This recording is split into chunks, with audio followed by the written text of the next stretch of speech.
Alright, boys and girls, ladies and joins, we are ready to rock and roll. Now, here's what we're going to do. We got the glue gun hot. We are deciding today to make ourselves 2 micro aircraft and 1 12-inch aircraft. So, we're going to have 6-inch, maybe 4-inch, maybe 8-inch. I don't know. Check this guy out. That would make for a sweet little flyer. And once it's balanced, I could actually make that into an RC. But I have a couple of things I really do want to build today that are very particular. So I am going to show you those 2. I'm going to build this one, straight wing World War I biplane. Monoplane. Then I'm going to build this one, which is my straight shot, only I'm slightly adjusting it. Not so much. I mean, it's going to be pretty much the exact same craft. It's just going to have the same exact VG package.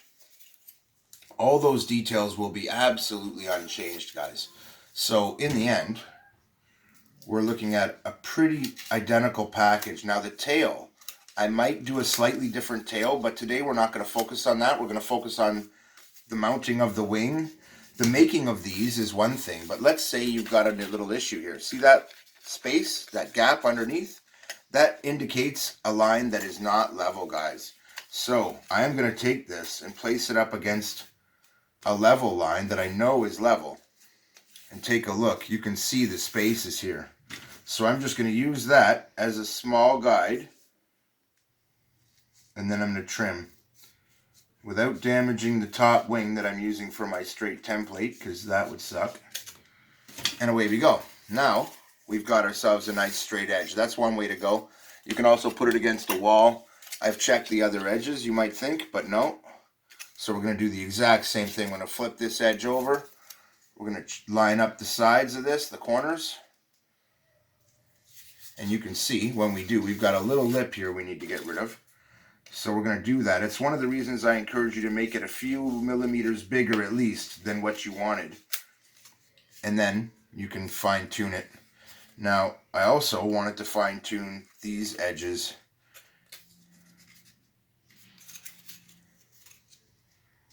On the other side. Now, this is actually about right. So, I see a couple of minor trims this needs, and it's always easier to get them trimmed. You might not think so, but it's always easier to trim up properly off the model, guys. Get it looking perfect. Get it looking exactly the way you would want it, and then put it on. Because once it's on, it's really difficult to adjust.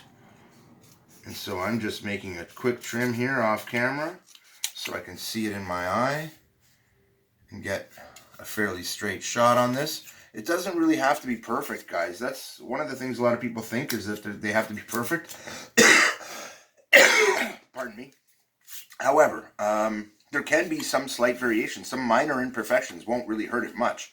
But you want to be really careful of weight imbalance and aerodynamic imbalance. Those are the 2 things that can really throw it off. But as long as you're just talking about something small, it'll be just fine, guys.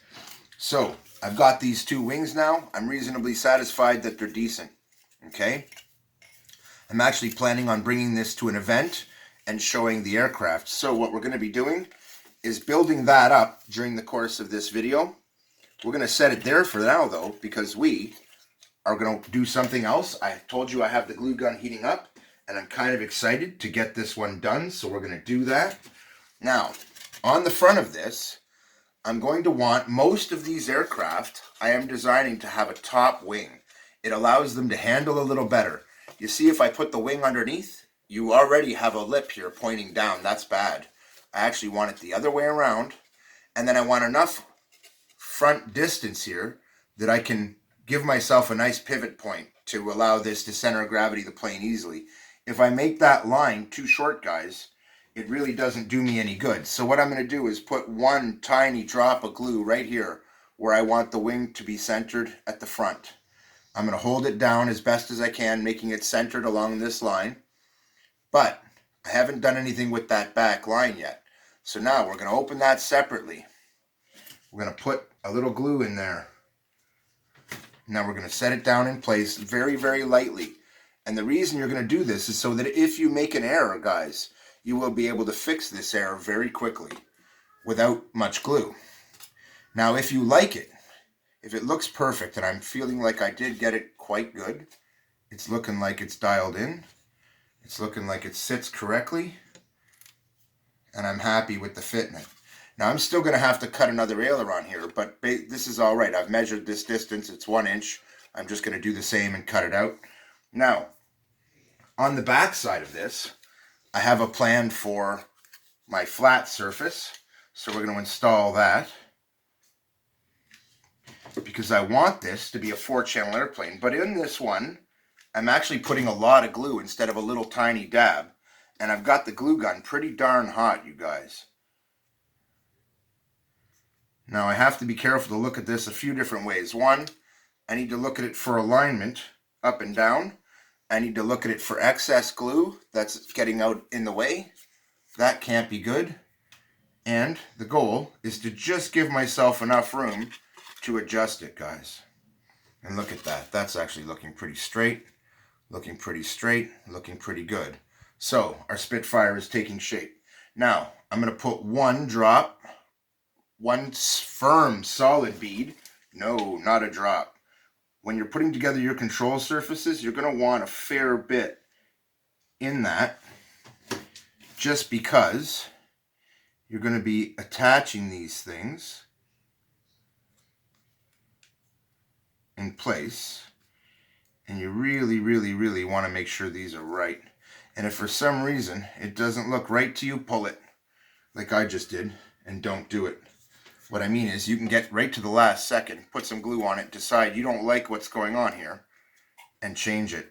And I'm pulling it off just so I can double check this. For a second I thought it maybe looked like it wasn't on the perfect angle, and I really want to lock that in. So now that I have that locked in and I see that it's on the angle I want, this is one of the reasons I do it this way. Now I'm going to lock this in. I'm going to put another bead right inside the tail guy right here. Okay, another little one at the back. And now I'm going to smooth that around with my finger, just like this, guys. So it's nice and smooth. Okay. And now I've locked it in place. Okay. I'm doing the same thing exactly with the wing, because I'm also happy with the fitment of the wing. And I'm going to lock that in place and give it a chance to dry before I tackle the next section. And the simple reason for that is, the more dry it is, the more set the glue is, the more solid it'll be for me to work on. So give me a quick second. I have to get another glue stick to add into the end of this one. So we're going to do that. And now, with our new glue stick in place, we're just going to come along here and put in a bead here and a bead on the other side, and we're going to be doing it for the exact same reasons, guys. The goal is to lock in this angle and make it a little more solid. So we're going to wipe along that edge, we're going to wipe along that edge, and away we go. We've got a nice clean edge that's smooth, evenly distributes the weight, and keeps it so there's no excess glue, guys. That's really important, because it'll keep this whole thing dynamically balancing pretty close to bang on when we find the balance point. Okay, so we're going to fix this. We're going to add our tail in. Now here's the trick about a tail. I actually need to have this fully 4-channel, you guys. And I'm pretty serious about having a good tail on here that I can function with. And this one, I really do like, but I don't like. And what I want is a tail that's like this, so very similar, only a better shape. And so I may just decide that I don't like this tail, and I'm going to do a totally different shape with it. Well, if that's the case, you can just stop where you are and work on it later. I do that quite a bit. Sometimes I'll put one down and come back to it later. In this case, I'm actually doing this for a reason. It's going to be 4-channel, and I don't want the tail to be too big. I don't want it to be too small, but I need to account for something. When you put these two together, you still need to be able to work your surfaces. So this still has to be trimmed. so that both surfaces can function. Because this is going to be a 4-channel aircraft, guys, I need to make a little snip here along this line so that when I set the two together, there's going to be the opportunity for this one to be at pretty high deflection and this one to turn as it's needed. So I won't be climbing high with this. This isn't made to climb high. It's made to maneuver and pull a corner, and this will be more than enough for that. So I'm very happy with that. I know that this is going to accomplish my mission. I'm going to put some glue on the end of my tail, and now I'm going to look at it vertically this way and place it on top so that I can be sure that I'm getting this correct. Now I also want to make sure it's exactly centered on my spar, which should make sure, if you've lined this up properly, that it comes out nice. Now at this point, if you see that the surface is bent a little bit, don't worry about it. Just worry about getting the base of it locked in perfectly so that it's perfectly straight.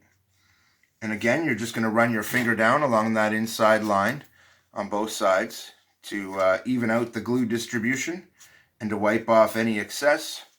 And that way you will have a really nice locked in tail that's strong enough for you to work with. So what we're going to do is, you see I've left this spot here. We're going to add a dab of glue in there and then smooth that with our fingers. And that is going to really help to lock that in. Like that. Only we're going to smooth it forward, and then we're going to come around here and smooth it backwards, just to make sure that we don't have any wasted. But at the same time, you can see it fills this little gap in, and that's actually a nice thing and adds a little bit of weight. Now, we're going to check for CG. It should CG along the back of the wing at this point if we have a good design. And sure enough, it does CG at the back of the wing, and not all the way back, but pretty close. Now what we're going to do is we're going to start to add weight to the nose of this aircraft so I can test it as a glider. And that way I can spot out any imperfections. And then I'm going to check my tail while I'm using it as a glider and my elevator up and down to make sure. Now you notice I haven't mounted, so I'm in danger here. So I can dive with more authority than I can climb, if you notice this. But that is actually a good thing, guys. So you also notice how huge this aileron is, which is actually good, because when you first start in, you're just barely touching the surface of this and you're not using the whole aileron length. But the deeper in you go to the throw, the more of the aileron comes into play. That is a really great design. It's one of the reasons these are awesome. You turn gentle, it'll be gentle. You turn hard, it'll be rolling, which is great. So now that that's finished, I have a spot for a motor. I'll mount onto that later. But for now, what we want to do is start to add glue gun glue in the way that I showed you previously. And if not, I'll show you again here in a minute.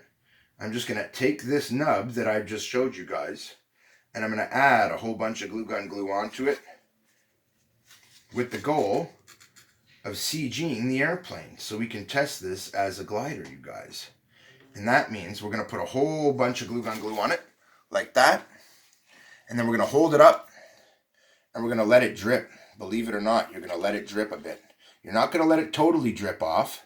You're just going to keep it moving so that a lot of that comes to the tip. And then we're going to blow on it to create the shape of an aircraft. Nose, cone.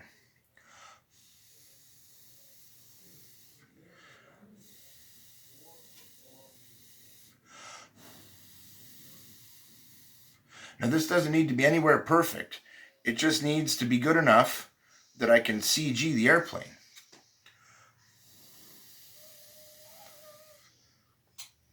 And I find it helps if you do some spinning of it while this happens, and some blowing on it, and you can get it to kind of form up in a way that is kind of favorable. And now we're going to let it come back down, and you just keep letting it go up and down and move around and keep on top of it and keep moving it until you get a nice enough form and it starts to dry. And it doesn't matter if it's perfect. What matters is that you try and keep it roughly centered so that the weight is centered in the shaft. Now that seems a bit awkward, but the less glue you put on, the faster this process will happen and the more precise it'll be.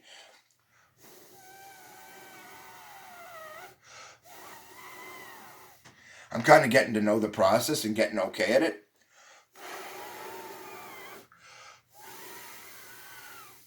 So at this point, I'm not too worried. And we're pretty much done here. It's not changing shape anymore. It's not dry yet, so I don't want to mess with it. But I do want to see where it CGs. And it's moved our CG forward on the wing, but not by that much. I am noticing, though, that this is making a positive effect. Because I have a nice length here, it's going to pivot nicely. I also have a fairly long tail, which should make it not turn too brutal, but should allow it to turn well. The longer it is, generally the longer it'll take to turn. But at the same time, if it's snappy enough, that may be a really good thing to keep it from just snapping end over end. Because I have such good control surfaces and it climbs on throttle, when you climb and you do this, it'll snap around right quick on you if you have too short a moment. And I didn't want that. So I've chosen the length of this for a reason. So here we go. This is dry enough that we can add to it now. Now, because of the way the shape is coming up, this isn't bad. And we're just going to keep adding into it until it CGs where I would like. And this tells me how much weight I need up to front. I highly recommend you guys build every aircraft you're ever going to make as a glider first. And then go from there, guys. Don't just build it. Build it as a glider. And you will see that when you're building as a glider, it shows you so much about the flight characteristics of the aircraft. For one, it's going to tell me my CG to great detail. It'll tell me how much weight the airframe can handle in a way as well. So, once again, I'm just going to do that. But before I do, I'm going to check to see if we're even remotely in the department. And we are. We're getting close. It's CGing right about here on the wing, guys, which is close. So I'm just going to start trying to shape this a little bit without touching it, just by blowing on it.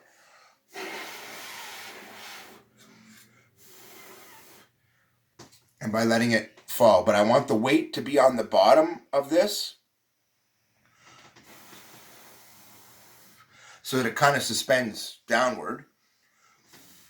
And since we're not done yet, and I know that, I'm going to kind of shape this a little bit. I see a spot here that I can touch without doing any damage. So I'm going to do that. And then I'm just going to add some more weight because I have noticed that this is still not CGing correctly. So what I'll do is I'll basically lay the whole glue gun down on this. That is to say, one entire stick. And then put a second one on, and then you're looking at about 2 grams worth of weight. So we're going to look at that, and I'm going to see how it CGs. And it's better, CGs right here on the wing.